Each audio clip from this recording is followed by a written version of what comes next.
안녕하세요. 저는 이제 막 돌진하는 아이를 키우고 있는 30대 초반의 주부입니다. 좀 전까지 아파서 울다가 간신히 약 먹고 잠든 우리 딸을 보고 있자니 또 한 번 속상한 마음도 들고 시댁 식구들이 너무나 원망스럽습니다. 남편의 청혼을 정식으로 받아들인 후 며칠이 지나지 않아 남편은 시부모님이 저를 너무 보고 싶어 하신다며 자기 집에 인사를 가자고 했습니다. 긴장되고 떨리는 마음으로 시어머니가 좋아하실 듯한 꽃과 작은 선물을 사들고 남편의 본가로 인사를 드리러 갔어요. 시어머니는 말수가 없고 조용하신 분이셨습니다. 반면에 시아버지는 목소리가 크시고 마치 집안의 왕처럼 행동하시는 느낌이었어요. 저는 남편이 그런 시아버지를 닮지 않아서 참 다행이다라는 생각이 들었습니다. 남편은 절대로 화를 내는 법이 없었고 상대의 기분을 잘 맞춰주는 자상한 성격이었으니까요. 시아버지는 저에게 결혼하면 아이는 언제 가질 거냐고 물으시더라고요. 생각지도 못한 시아버지의 질문에 제가 순간 당황해서 우물쭈물하느라 대답을 못하고 있으니 생각해본 적 없냐고 하시면서 당신은 저희가 빨리 아이를 가졌으면 좋겠다고 그러셨어요. 자기 주변 친구들은 다 지금 손자 손녀 보고 할머니 할아버지 소리 듣는다며 부러워 죽겠다고 하시더라고요. 저는 그런 시아버지의 행동이 솔직히 좋아 보였습니다. 비록 괄괄하신 성격 같기는 했지만 그래도 손자 손녀를 기다리신다는 건 그만큼 사랑이 많다는 거라고 생각했거든요. 사실 저는 편부모 가정에서 자랐거든요. 저희 부모님은 제가 중학교에 입학했을 무렵 이혼을 하셨고 저는 어머니 손에서 자랐습니다. 친정아버지는 이혼 후 얼마 뒤 다른 분과 재혼하셨다는 소식을 친정어머니를 통해서 들었고 그 이후로 따로 왕래를 하지 않고 살았습니다. 그렇게 표현에 서투실지언정 사랑이 많은 시아버지를 만나게 된 게 기쁘고 좋았습니다.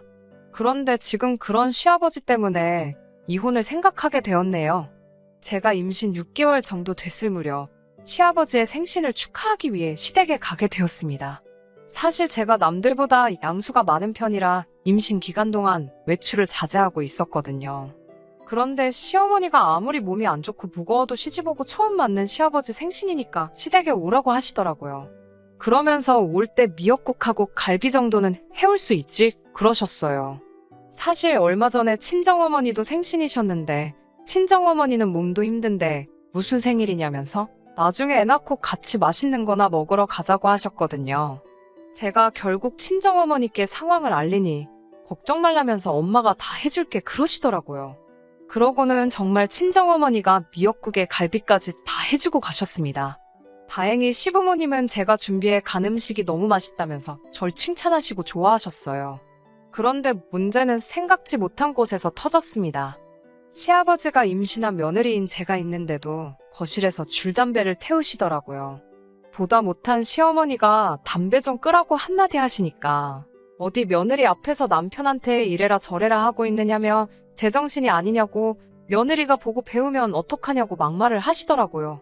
시어머니가 솔선과 수범을 해서 지아비를 하늘같이 모시는 모습을 보여줘야 며느리인 저도 우리 아들을 우러러보지 않겠냐고 목이 터져라 외치셨어요. 남편도 창피한지 딴청만 부리고 있었고요. 앞서 말씀드렸듯이 시아버지는 고집도 세시고 목소리도 크시고 쉬운 성격은 아니십니다.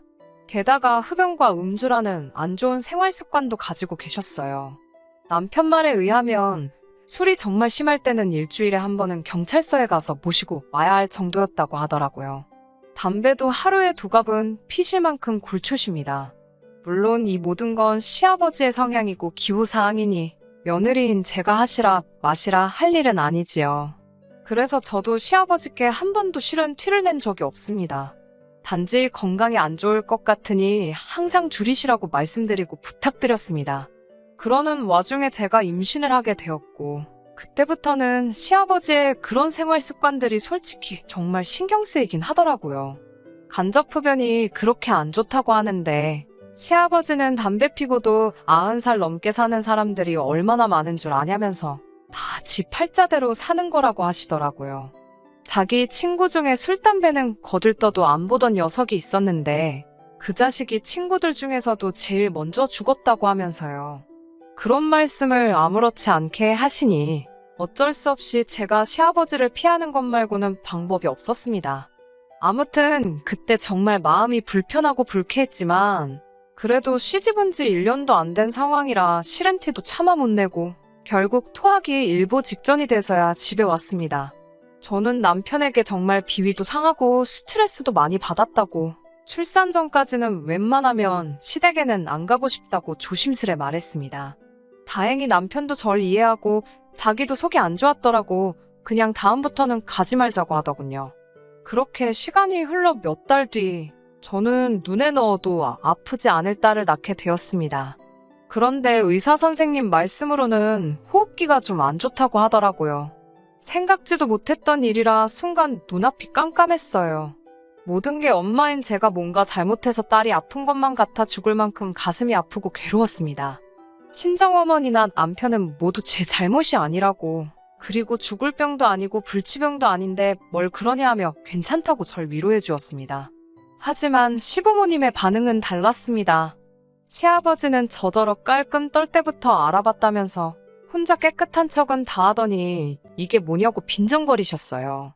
시어머니도 시아버지만큼 신랄하게는 아니었지만 제가 부족하고 모자라서 이렇게 됐다는 식으로 저를 대하셨고요. 저나 남편 둘 다 유난스럽게 깔끔을 떠는 성격이 절대로 아닙니다. 남들처럼 하루 3번 양치하고 목욕하고 빨래하고 그냥 상식적인 청결을 유지하고 살아요. 하지만 저희 시부모님은 저와 남편더러 무슨 깔끔병이라도 걸렸냐며 항상 뭐라 하셨어요. 남편 말에 의하면 시아버지는 원래 씻는 걸 안 좋아하시고 시어머니는 돈이 아까워서 씻는 걸 안 좋아하신다 하더라고요. 그런데 생각해보세요. 줄담배를 피는 분이 씻지도 않으니 얼마나 쩐내가 나겠어요. 시어머니는 물세 아깝다고 화장실 물도 안 내리고 몇 번씩 일을 보십니다. 보다 못한 남편이 저 올 때만이라도 두 분께 조심 좀 해달라고 했다가 며느리가 상전이냐며 욕만 진짜 엄청나게 먹었어요. 그렇다 보니 더 몸조리를 핑계로 시댁에 안 가게 되더라고요. 그러다 손녀가 태어났는데 아프다 하니 건수 잡았다는 듯이 저를 못 살게 구셨습니다. 물론 저만 구박하시는 거였다면 얼마든지 버틸 수 있었어요. 우리 딸만 예뻐해 주시면 저를 어떻게 대하셔도 참고 살았을 겁니다. 하지만 시부모님이 손녀를 그렇게 대하실 줄은 상상도 못했어요. 시아버지는 손녀인 저희 딸을 정말 예뻐해 주셨는데 그 방식이 잘못돼도 한참 잘못되어 있었습니다. 제가 호흡기가 안 좋은 아이라고 조심해 주셔야 한다고 몇 번을 당부드렸는데도 제 이야기는 귓등으로도 듣는 척을 안 하셨어요. 저는 닿지 않은 손으로는 딸은 고사하고 딸이 누워있는 이불 끝터리도 건들지 않았어요. 정말 남편 표현을 빌자면 딸이 누워있는 자리를 기점으로 반경 1m는 접근 금지였습니다.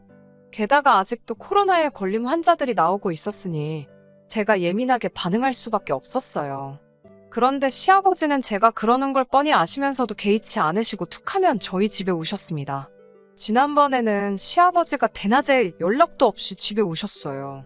신발을 벗기가 무섭게 아기 침대로 돌진을 하시길래 제가 손 씻으시라고 난리를 쳤어요.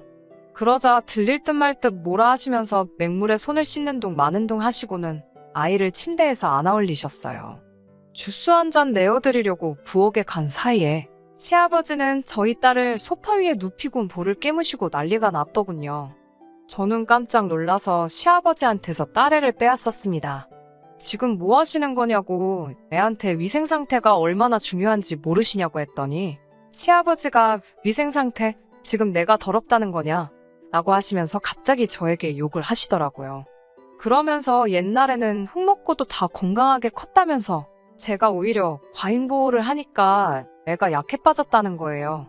저는 시아버지의 폭언에도 끝까지 내 딸한테 손대지 마시라고 소리쳤어요.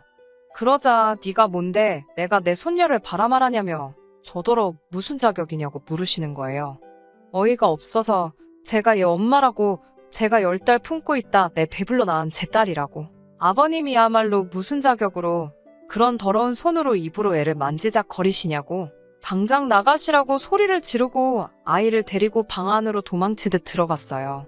시아버지는 방문을 두들기며 당장 손녀 내놓으라고 소리를 지르는데 얼마나 세게 두들기는지 혹시라도 방문이 박살나는 건 아닌가 너무 무섭고 공포스러웠습니다. 저는 남편에게 전화를 해 빨리 집으로 오라고 했고 1시간이 채 되지 않아서 남편이 집에 도착했어요. 딸은 울다가 지쳐 잠이 들어 있었고 저는 저대로 넋이 나가 있었어요. 남편이 온 걸 확인하자 제 다리가 풀리더라고요. 그러고 거실에 살며시 나와보니 시아버지는 소파에 널브러져 주무시고 계셨습니다. 그제서야 시아버지한테서 술 냄새가 난다는 걸 알아차렸네요. 술에 떡이 된 시아버지를 차마 내쫓을 수도 없고 그래서 그냥 이불 하나 덮어드리고 저희도 일찍 잠이 들었습니다. 그리고는 정말 황당한 일을 겪었습니다. 낮에 일 때문인지 잠이 오질 않아서 잠을 설치고 있는데 저희 방문이 스흥 열리더라고요. 시아버지가 저희 방에 몰래 들어온 거였어요. 저는 황당해서 순간 뭐 하시는 거냐고 말도 못하고 상황을 지켜만 보고 있었습니다. 시아버지는 잠든 저희 딸을 살짝 들어올려 방 밖으로 데리고 나가셨어요. 제가 옆에서 아무것도 모르고 잠든 남편을 흔들어 깨워서 지금 아버님이 몰래 애 데리고 거실로 나가셨다고 빨리 일어나라고 했어요. 그리고 얼른 방문을 열고 나갔더니 아까 나처럼 또 시아버지가 저희 딸을 안고 볼을 깨물려 하고 계셨어요. 그 광경을 본 남편도 황당했는지 시아버지로부터 애를 빼앗아 들고는 아버지 진짜 왜 이러시는 거예요? 라고 하니까 대체 니들이 뭔데 내가 내 손녀도 못 만지게 하냐며 욕을 하셨습니다. 결국 남편이 시아버지를 강제로 집 밖으로 밀어내 시댁으로 모셔다 드리고 왔어요. 그리고 이튿날 이 상황을 어떻게 해야 하나 고민을 하고 있는데 어쩐지 딸의 상태가 평소 같지 않더라고요. 이 말을 짚어보니 불똥이었어요. 너무 놀란 저는 앰뷸런스를 불러서 바로 응급실에 가게 되었어요. 이런저런 검사를 해본 의사 선생님은 솔직히 아기가 열이 나면 해줄 수 있는 게 많이는 없다고 일단은 청결한 환경에서 아기 열 데려가기만 기다리자고 하시더군요. 그리고 저는 이 모든 게 시아버지 때문인 것 같았습니다. 열받은 남편도 시아버지께 이 상황을 전달하면서 다 아버지 때문이라고 이제 어쩔 거냐고 화를 냈나 보더군요. 다행히 몇 시간 있다 열이 내려서 집으로 돌아왔어요. 남편도 회사에 병가를 내고 같이 있는 상황이었습니다. 그런데 시아버지가 연락도 없이 집에 찾아와 현관문을 부셔져라 두들기더라고요. 저는 간신히 잠든 딸이 깰까봐 앞뒤 생각도 못하고 현관을 열었습니다. 그러자 시아버지가 신발을 벗어던지듯 집 안에 들어와 저희 딸을 찾더라고요. 남편이 지금 애 잔다고 왜 이러시냐고 막아서자 저를 죽일 듯이 노려보시면서 이래서 집에 사람이 잘 들어와야 된다며 이제껏 남편이 한 번도 대든 적이 없었는데 저 때문에 지 부모도 못 알아본다고 그럽니다. 아무래도 니들 둘 다 이제 눈에 뵈는 게 없나 보다고 저 때문에 아주 상놈의 집안이 됐다고 욕을 하시더군요. 저는 더 이상 시아버지랑 말도 섞기 싫어서 그럼 사람 새로 들이셔서 손자 손녀 새로 낳아달라 하시라고 그랬습니다. 다시는 저희 딸 볼 생각 하지 마시라고요. 그러자 네가 뭔데 내 손녀를 보라 말하냐며 제가 눈앞에 있었으면 벌써 한 대 때리고도 남았는데 운 좋은 줄 알라고 하시더군요. 그러면서 아버지 없이 컸다더니 아주 못 배운 티가 난다면서 너는 내 손녀를 낳았으니까 며느리 자리 유지하게 해주는 거라고 그러시더군요. 그 말을 듣고 있으니 저는 이 사람을 시아버지로서도 어른으로서도 존중해드릴 필요가 없겠다 싶었습니다. 저는 시아버지께 저야말로 아버님이 저희 딸 할아버지니까 그동안 그래도 그만큼 존중해드린 거라고요. 그런데 자꾸 제가 무슨 자격이냐고 그러시는데 아버님이 예뻐 죽는 그 손녀, 제 뱃속에서 10달 품고 낳은 제 딸이라고 제가 그의 엄마라고 소리를 질렀습니다. 남편은 중간에 껴서 시아버지와 저를 번갈아 쳐다보더니 시아버지께 아무래도 이번엔 아버지가 단단히 실수하신 것 같다고 일단 저희 집에서 나가달라고 그러더군요. 시아버지는 눈을 희번덕 거리시면서 그럼 내 손녀 내놓으라고 그러시면서 방으로 막 들어가려고 하시더군요. 저는 도무지 이 상황이 감당이 안 돼서 경찰을 불렀습니다. 남편은 그래도 차마 자기 아버지니 어떻게 하지도 못하고 방어만 하고 있는 상황이었고 어김없이 한 장 걸치신 시아버지는 어디서 그런 힘이 나오는지 남편을 아주 밀어붙이고 그러는 와중에 경찰이 도착했습니다. 저는 경찰에게 지금 시아버지가 저희 딸을 납치하려고 그런다고 말했어요. 경찰들은 처음엔 어이없다는 듯 저를 쳐다봤지만 제 간절한 눈빛을 읽었는지 일단 어르신, 나가서 저희랑 얘기하세요. 라며 시아버지를 모시고 집 밖으로 나갔습니다. 하지만 경찰서에서도 그냥 단순한 집안일이라고 처리하고 아버님은 아무런 조치 없이 집으로 돌아올 수 있었습니다. 조금 어이가 없더라고요. 집안일이라고 하기에는 저는 정말 아직도 사연 적고 있으면서도 진정이 안 되는데 집안일이라고 그냥 집에 보내셨다는 게요. 남편한테는 지금 당장 짐 싸서 애 데리고 친정 가겠다고 울음장을 놓았지만 원초적으로 해결될 일이 아니란 걸 알고 있으니 정말 스트레스를 받네요. 뭐 어떻게 좋은 방법이 없을란지. 아무것도 모르고 울다 지쳐 잠든 아이만 보면 제 속이 정말 타들어갑니다. 안녕하세요. 몇 달 전 시아버지 일로 사연 보냈던 쓰니입니다. 혹시나 기다리신 분들이 계실 것 같아 후기를 이렇게 남겨드려요. 매번 술만 안 드시면 참 좋은 분이라고 자기 아버지를 비호하던 남편도 그날 일만큼은 자기 아버지 편을 들지 못하더군요. 그만큼 시아버지의 행동은 상식을 벗어나고 도를 지나치는 행동이었고 남편도 오랫동안 시아버지의 술버릇으로 인한 폭언과 막무가내로 나오시는 행동에 그동안 마음이 많이 지쳐 있었다는 사실을 털어놓더라고요. 하지만 그렇다고 이 상황을 그냥 넘어갈 수는 없었습니다. 다음날 아버님께 전화를 드렸어요. 한 번만 더 그렇게 술에 잔뜩 취해서 통제불능인 상태로 오신다면 저희들은 아버님을 고소할 수밖에 없다고요. 아버님은 혀를 차면서 뭘 제대로 알고나 떠들라고 말하며 가족끼리는 고소가 불가능한 것도 모르냐고 저희를 무시하더군요. 할애비가 손녀 보러 가는 게 그렇게 못마땅해서 고소까지 하겠다는 게 세상 천하의 말이나 되냐고 오히려 저희들을 몹쓸 자식들 취급을 하셨습니다. 아버님 말씀대로 직계존속에 대한 고소는 불가능한 게 사실이지만 아버님이 간과하신 게 있었습니다. 이 경우가 가정폭력일 경우에는 말이 다르다는 걸요. 아버님의 주폭이나 언행도 가정폭력에 해당하는 사항이고 이 부분이 신체적인 피해가 아닐지라도 정신적인 피해를 이유로 가정폭력에 해당한다고 하더라고요. 아버님이 알고 계시는 것과는 다르게 고소가 가능하다는 이야기였습니다. 하지만 결국 아버님은 또 저희들의 경고를 무시하고 약주 한 잔 걸치시고 손녀 보겠다고 찾아오셨어요. 저번처럼 문 앞에서 실갱이조차 하기 싫었고 그날은 결국 문 앞에서부터 경찰을 불러 아버님을 집으로 돌려보냈습니다. 물론 곱게 돌아가진 않으셨죠. 정말 여태껏 아버님께 들어본 욕 중에서 가장 심한 욕을 들어야만 했습니다. 이웃들 보기에도 창피하더라고요. 시아버지 경찰 불러서 데려가게 하는 모습을 동네방네 보여줘야 했으니까요. 그래서 결국 말한 대로 아버님을 고소하기까지 이르렀습니다. 아버님도 고소장 접수되고 본인이 고소당했다는 사실을 아셨을 때 많이 당황하더라고요. 남편 보고는 천하의 후레자식이라고 다른 사람도 아니고 자기 아버지를 고소하는 아들이 세상 천하에 어디 있냐며 소리를 지르셨죠. 저 때문에 자기 아들이 저런다는 것도 또 빼먹지 않으셨고요. 하지만 또 법정에 출두하셨을 때는 지레 겁먹은 듯한 표정이시더군요. 아버님의 주폭을 이유로 정신적 폭력이 인정되어서 접근금지 명령 처분을 받는 걸로 끝이 났습니다. 막상 징역을 살 수도 있다는 말 때문인지 아버님은 정말 판결이 끝난 이후로 한 번을 나타나지 않으셨어요. 남편은 자기 아버지를 고소했다는 이유로 한동안 맘고생이 엄청 심했습니다. 그래도 지켜야 할 아이와 제가 있으니 언제까지 아버지의 주폭 속에서 살 수 없다고 이 상황을 벗어날 수 있게 자기도 마음 굳게 먹겠다고 약속하더군요. 정말 처음으로 보여준 듬직하고 믿음직스러운 모습이었습니다. 남편의 변화처럼 저희들 인생의 변화도 금세 찾아왔습니다. 판결로부터 몇 달 뒤인 최근 어머님께 걸려온 전화로부터 시작되었어요.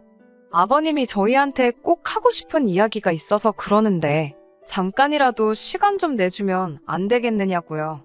어머님이 저희에게 직접 연락하신 이유는 접근금지 명령 때문에 아버님은 저희한테 유선상으로도 연락이 허용되지 않았거든요. 판결상 피해자인 저희였기 때문에 접근금지 처분을 받은 아버님을 만나는 것은 저희에게는 커다란 제약이 되지 않았습니다. 고소한 걸 이유로 저희를 두 번 다시 안 볼 것처럼 행동하더니 이제 와서 저희를 왜 보자고 하는지 의아하더라고요.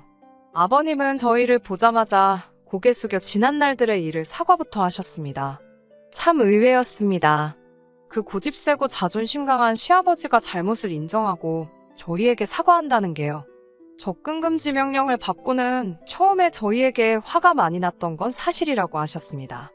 손녀딸은 보고 싶은데 갈 수가 없으니 그게 참 원망스러웠다고 하네요. 그런데 그 원망이 하루가 지나고 이틀이 지나고 하면서 저희가 오죽했으면 아버지를 고소하면서까지 근처에 오지도 못하게 했을까 하는 생각이 들었다고 합니다.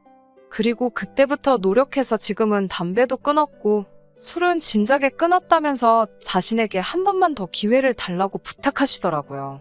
원한다면 당장 병원에 가서 몸에 남아있는 잔존 알코올이나 니코틴 검사까지 해서 자기 말이 거짓인지 사실인지 보여주겠다고 하셨습니다.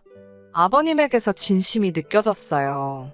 어머님도 아버님 말에 거짓이 없다고 정말 술, 담배 끊으신 지도 한참 되었다며 이제 그만 정상적인 가족으로 돌아갈 수 없겠냐고 간곡히 부탁하셨습니다. 제 결정이 가장 중요하긴 하지만 이 상황을 제가 결론 짓기에는 사실 며느리라는 제 위치상 어려운 부분이 있었어요. 남편은 이런 저의 고민을 눈치라도 챈 건지 나서서 상황을 정리해 주더라고요. 아버님 앞으로 걸려있는 접근금 지명령은 해제하지 않을 것이다. 하지만 아이가 보고 싶어 찾아오시는 부분에 대해서는 우리도 아버님을 문전박대하고 싶은 마음은 없다고. 진짜로 아버님이 술, 담배에 더 이상 손을 대지 않으시고 우리 부부, 특히 며느리인 저를 인격적으로 대우해 주실 때 그때가 되면 접근금 지명령을 풀도록 하겠다고요. 제 마음을 읽기라도 한 건지 제가 하고 싶은 대답을 그대로 읊어주니 제가 사람 하나는 제대로 봤다는 생각까지 들었어요. 그리고 아버님이 저희 앞에 사과한 날을 기점으로 한 달에 2-3번씩은 저희 집에 오셔서 손녀딸 보고 가십니다. 청결하게 하시고 멀끔하게 먹까지 내시고 오세요. 그렇게 깔끔하게 오시는데도 저희 집에 도착하시면 아이 보러 가기 전에 화장실 먼저 들려서 손부터 박박 씻고 나오십니다. 이제 정상적인 가정으로 돌아온 것 같은 느낌이 들어요. 사실 아버님께 시달리며 이혼을 생각하지 않은 것도 아닌데 제가 편부모 가정에서 자라서 그런지 제 딸도 저처럼 아버지 없이 자라기를 원하지 않았어요. 아버님도 손녀딸 엄청 챙기시고 사실 술이 들어갔을 때를 제외하고는 참 좋으신 분이란 것도 알고 있습니다. 이제 더 이상 그동안 고통받았던 일로 또다시 스트레스 받을 일이 없을 거라 믿어요. 접근금 지명령은 끝날 때까지 유지시킬 생각이지만 저는 이번 일을 계기로 우리 가족이 한층 더 행복에 가까워졌다고 믿어 의심치 않습니다. 적어도 남편이 제 옆에서 든든히 제 편이 되어준다면 더 이상 걱정할 일은 없을 것 같아요. 결혼이 서로 다른 두 가정이 만나는 거고 그 안에 얼마나 서로 다른 사람들이 관련되어 있는지 여러분 다들 아시잖아요. 저희는 다른 가정보다 시간이 조금 더 필요한 것뿐이라 믿고 지금 당장은 딸만 생각하고 딸을 위해 살아보려고 합니다. 후기 기다려주시며 자기 일처럼 같이 분노해주셨던 분들께도 모두 감사드립니다. 끝까지 들어주셔서 감사합니다. 오늘의 사연은 여기까지입니다. 구독과 좋아요, 알람 설정 부탁드리고 더 좋은 사연으로 다시 찾아뵙겠습니다. 감사합니다.